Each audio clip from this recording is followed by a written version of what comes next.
The Neuropathology of Autism Spectrum Disorder by Amelia Goodwin and Caitlin Grogan. Autism spectrum disorder is prevalent in about 1 in 68 children. This includes 1 in 42 boys and 1 in 189 girls, according to the CDC. While recent estimates show that this may in fact be low, estimating that 1 in 45 children have actually been diagnosed with autism spectrum disorder, according to a recent parent survey. Autism spectrum disorder isn't a one-size-fits-all diagnosis. It has many different forms and looks different on each individual diagnosed. The term spectrum refers to a continuum of severity of developmental impairment. Children and adults with autism spectrum disorder usually have particular characteristics in common, but the condition covers a wide range of individual differences, including the number and particular kinds of symptoms, severity, age of onset, levels of functioning, and challenges with social interaction. Symptoms vary significantly but include things such as avoiding eye contact, repetitive behavior, delayed speech, repetitive speech, or monotonous speech, social issues, unusually sensory interests, and a need for routine are just some examples. In 2013, the APA merged 4 previously distinct diagnoses into one umbrella diagnosis of autism spectrum disorder. The previous categories were autistic disorder, childhood disintegrative disorder, pervasive developmental disorder not otherwise specified, and Asperger's syndrome. This causes some issue in research of ASD, as research conducted before 2013 may include people who no longer classify as having autism. The clinical onset of autism appears to be preceded by 2 phases of brain growth abnormality: a reduced head size at birth and a sudden and excessive increase in head size between 1 and 2 months and 6 to 14 months. Only 6% of healthy infants show accelerated growth trajectories, while 59% of infants with autistic disorders do. These trajectories may serve as an early warning sign for autism spectrum disorder. By ages 2 to 4, 90% of autistic boys had a brain volume larger than the average, and 37% met the criteria for developmental macroencephaly, meaning they are 2.5 standard deviations above the mean of the population. Abnormal regulation of brain growth in autism results in early overgrowth, followed by abnormally slow growth, meaning young children with ASD have a 10% increase in brain volume, but this levels out with their peers over time. No one brain area has been found as the cause of autism spectrum disorder. Research has implicated everything from the amygdala to the hypothalamus to the cerebellum. An explanation for this is that autism isn't localized to any one brain region. It is rather a pattern of connectivity and dysfunction among many or all brain regions. Neuroimaging has shown alterations in the functional connectivity and synchronization of the brain. The studies about functional connectivity have demonstrated a trend for reduced local connectivity and stronger long-distance connectivity. Neuroimaging has also shown that people with autism spectrum disorder actually use the parts of their brain differently. For example, in neurotypical individuals, brain areas on the left hemisphere are more used for reading, while individuals with autism spectrum disorder recruit more right hemisphere areas. In summary, autism is associated with an abnormal pattern of connectivity and functional organization of the brain network, and autism is not limited to one area of the brain. An important structure to mention in the study of autism is the amygdala. The amygdala is the center of emotional arousal and fear. There is some evidence pointing towards an enlargement in the bilateral amygdala volume, especially in female children with autism spectrum disorder, but other studies have found no difference in amygdala volume or even a decrease in this volume. When we apply the allostasis or chronic overload model to autism, we find that we can resolve these discrepancies in the literature.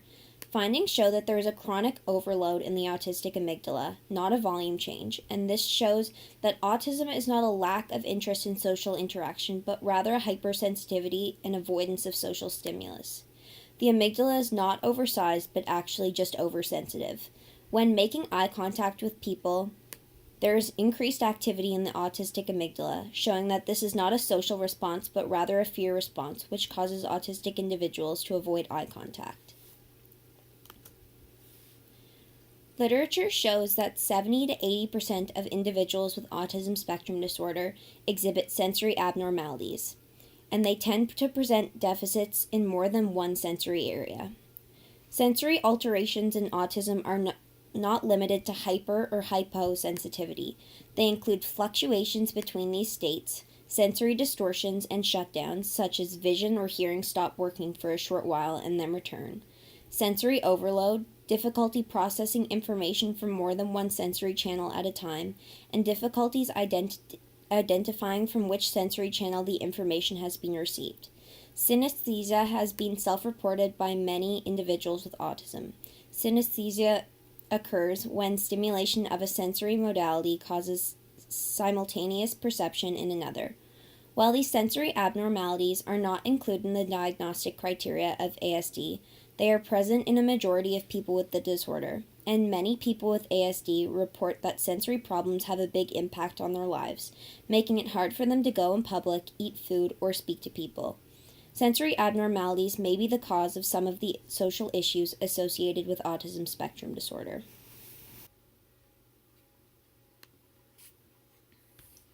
Free recall and forgetting. So there's actually a study that took autistic participants along with control participants, and they were given a series of words to remember over a period of 24 hours.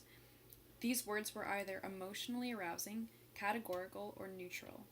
The goal of the study was to test the free recall and forgetting of emotionally arousing words in autism spectrum disorder.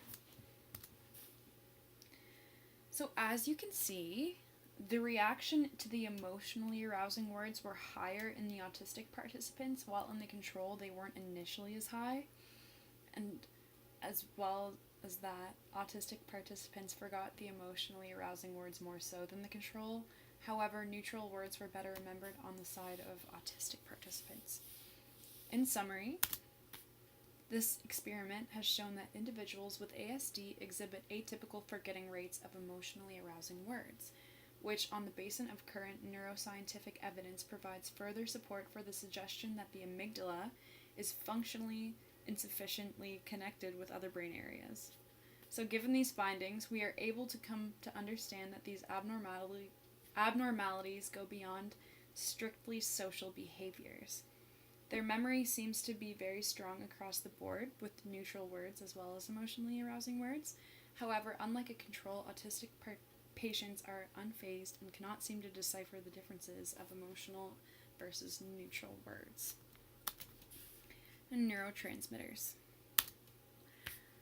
So a neurotransmitter is an endogenous molecule released by neurons, and they are primary units of electrochemical signaling between neurons at synapses.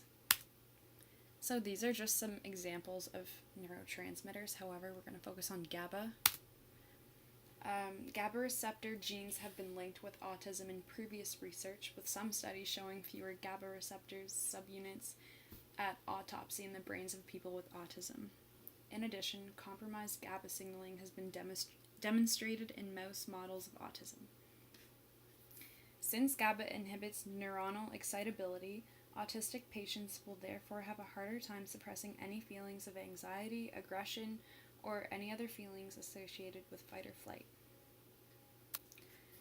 So, synapse abnormalities.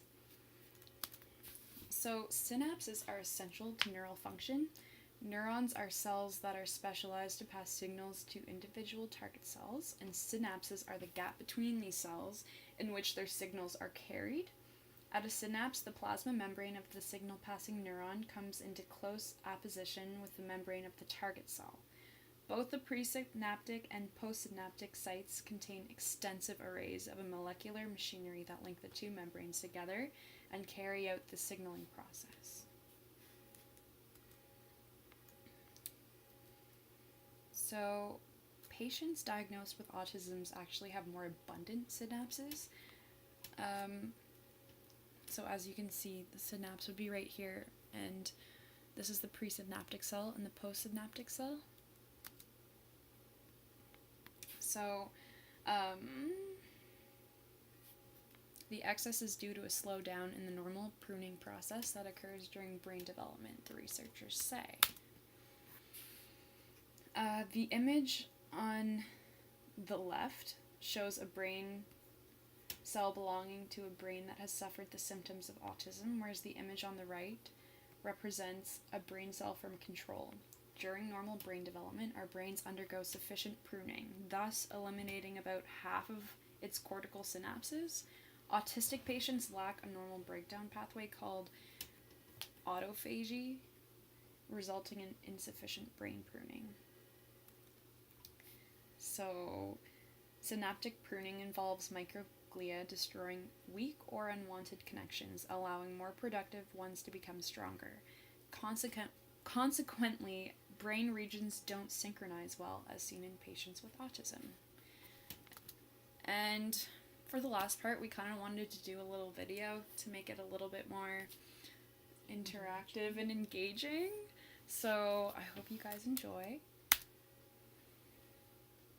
The genome is a long winding string of A's, T's, G's, and C's, bases that form DNA. We know the secret to understanding autism lies somewhere in here because of twin studies. If one identical twin has autism, the other twin has about an 80% chance of also having the condition. That makes autism one of the most genetic conditions of the brain. The environment may also play a role in autism, but research evidence clearly indicates that genetics is the larger contributor. The human genome is about 3 billion letters long. Only about 2% of this codes for proteins. Most genetic studies in autism have focused on this 2%, called the exome. Mutations, or changes to the genetic code, can affect a single DNA base or a long stretch of DNA.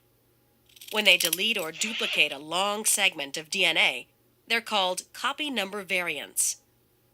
Most mutations are harmless. Everyone has thousands of harmless mutations. When a mutation is harmful, it changes the structure of the protein and can interfere with the normal course of brain development.